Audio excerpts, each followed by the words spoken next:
Okey, tuan-tuan dan puan, kita tiba ke aktiviti 9 aktiviti 9.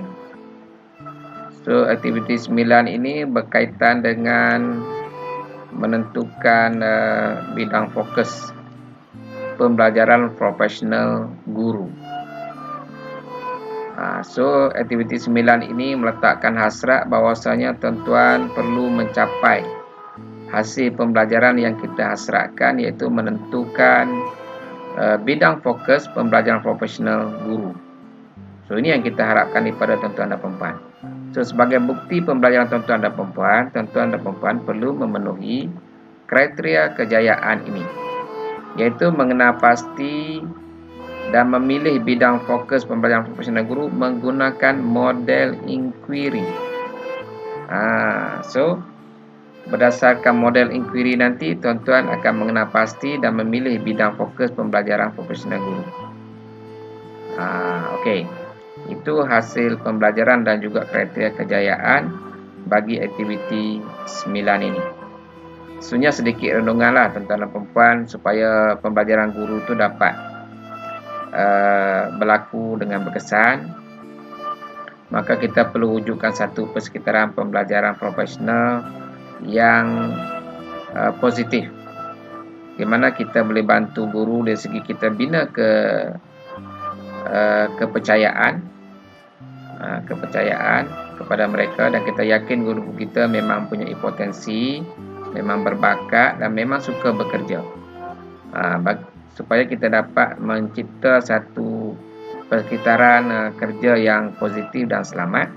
Dan kita juga perlu mengiktiraf usaha-usaha yang dibuat oleh guru, kecil manapun usaha dia, kita kena iktiraf juga. Okey, pandailah tuan-tuan dan puan-puan nak mengiktiraf kerja buat cikgu-cikgu kita di sekolah. Tuan-tuan dan puan-puan juga kena beri ruang kepada mereka untuk mereka menyampaikan pandangan, supaya mereka merasa puas, merasa tenang setelah apa yang terbuku dan pemikiran mereka dapat diluahkan kepada tuan-tuan dan puan-puan. Soal penerimaan kita itu bab yang kedua.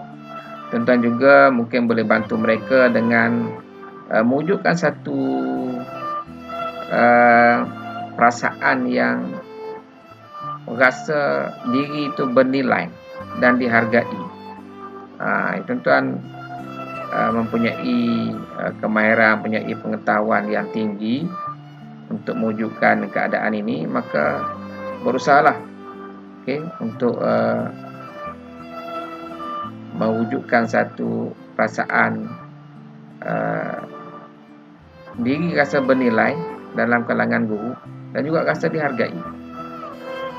Maksudnya mungkin pandangan dia kita ambil kira, kemudian kita menegur sapa, menghargai, dia rasa yang dia, kehadiran dia itu dihargai. Dan tuan-tuan juga boleh mengadakan satu budaya, mewujudkan satu budaya saling hormat menghormati. Kita tak perlu tunggu guru hormat kita semata-mata. Okey, kita pun kena hormat guru juga. Okey. Kemudian seterusnya tuan-tuan dan puan-puan, kita be supportive. Sokong apa saja kerja buat cikgu, kita sokong. Okey, kita sokong. Inilah cadangan supaya kita dapat mempertahankan guru-guru yang baik di sekolah kita. Okey, tuan-tuan bolehlah cuba amalkan perkara ini.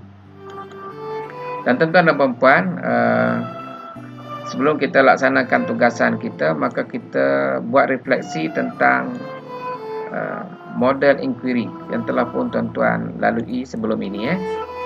So, buat untuk refleksi kita, renungan kita lihat dulu bahagian pemimpin pertengahan.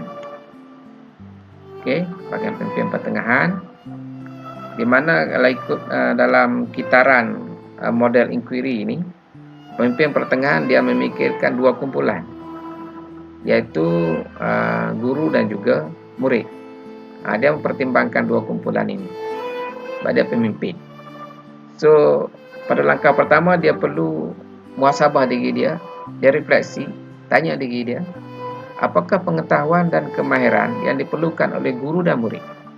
Kita sebagai ketua kan, so kita bertanggungjawab kepada guru dan murid. So kita akan tanya, apa pengetahuan dan kemahiran yang diperlukan oleh guru dan murid.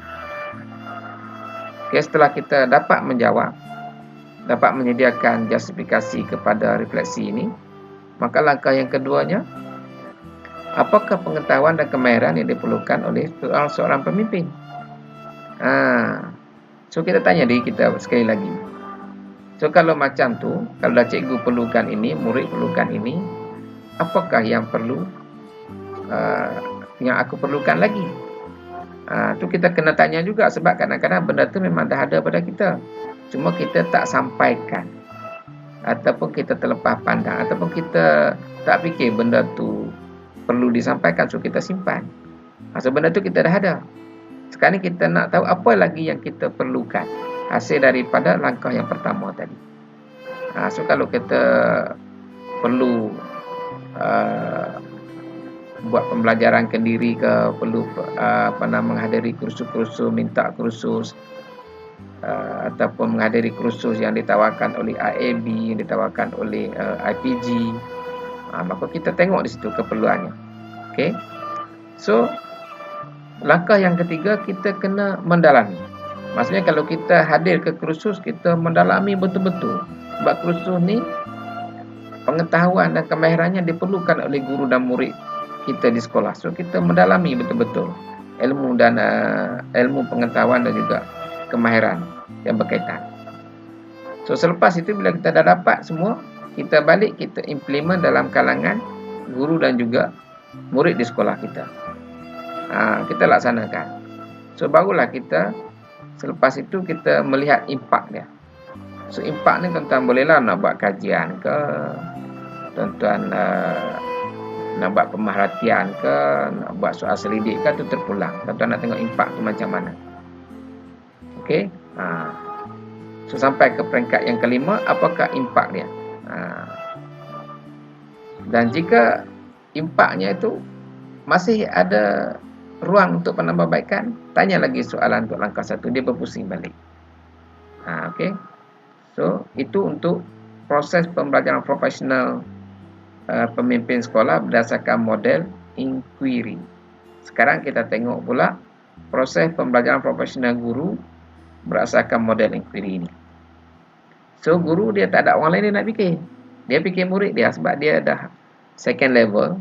So the last level, bottom level murid. Okey. So guru dia tanya murid sajalah, apakah pengetahuan dan kemahiran yang diperlukan oleh murid. So kalau kita nak implement 4C, so apa yang pengetahuan dan kemahiran diperlukan oleh murid. Langkah 1. So setelah cikgu dapat menyediakan justifikasi ataupun jawapan, maka dia tanya pula pada diri dia, apakah pengetahuan dan kemahiran diperlukan oleh seorang guru. Okey. Kemungkinan pengetahuan tu, kemahiran tu sudah ada, tapi kita pada ketika itu, mengikut pertimbangan kita, tak perlu disampaikan kepada murid, maka kita tak sampaikan. So pengetahuan tu, kemahiran tu sudah ada. Sekarang kita kena tanya juga.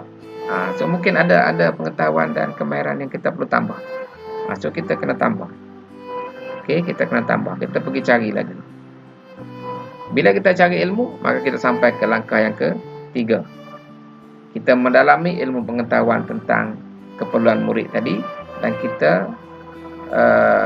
memantapkan lagi kemahiran yang diperlukan oleh murid tadi. Okey. Contoh, kalau murid tu perlukan kemahiran memasak western, kita tak ada, maka kita boleh beli kursus di organisasi kerajaan yang menyediakan kursus-kursus memasak. Okey. Kemudian setelah kita dapat pengetahuan, kita dapat kemahiran itu, maka kita balik, kita laksanakan kepada pelajar-pelajar kita. Okey. Bila dilaksanakan kepada pelajar kita, maka selepas itu kita akan mendapat impak dia. So masa itu tuan-tuan boleh fikir, apakah impak terhadap tindakan perubahan yang telah diambil terhadap murid. Kita boleh nampak melalui pemerhatian boleh, melalui analisis dokumen, kita minta pelajar buat refleksi, buatlah dia punya refleksi dalam 5-6 ayat macam tu tentang pembelajaran itu. Kemudian kita boleh juga tengok analisis data, ujian dan sebagainya. Okey, itu kita boleh nampak impak dah. Jika ada lagi ruang penambahbaikan yang kita boleh nampak, ada lagi ruang penambahbaikan. So kita terus masuk kembali ke langkah yang pertama. Itu proses pembelajaran profesional mengikut model inquiry, tuan-tuan dan puan-puan. Okey. Seterusnya, tuan-tuan dan puan-puan, untuk pemahaman tuan-tuan yang supaya lebih jelas, maka kita bantu tuan-tuan dan puan-puan dengan toolkit M4E901. Okey. So untuk toolkit ini kita sediakan untuk bantu tuan-tuan dan puan-puan memahami lebih jelas tentang proses pembelajaran profesional guru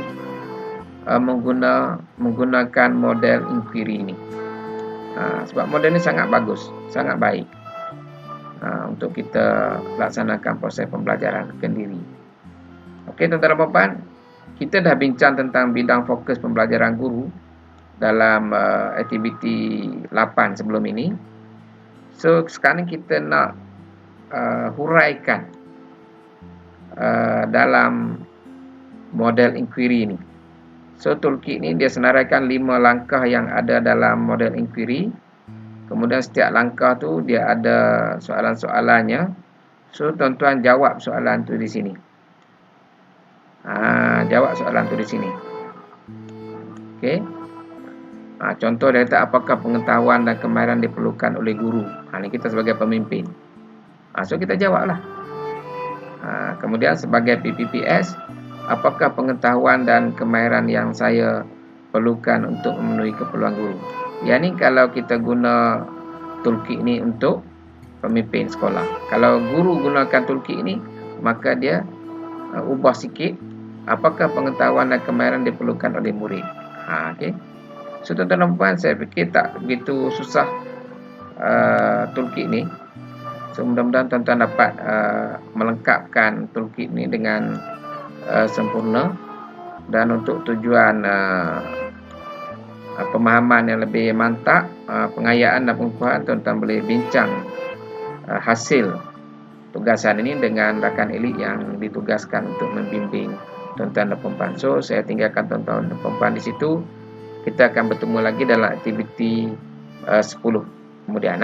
Terima kasih.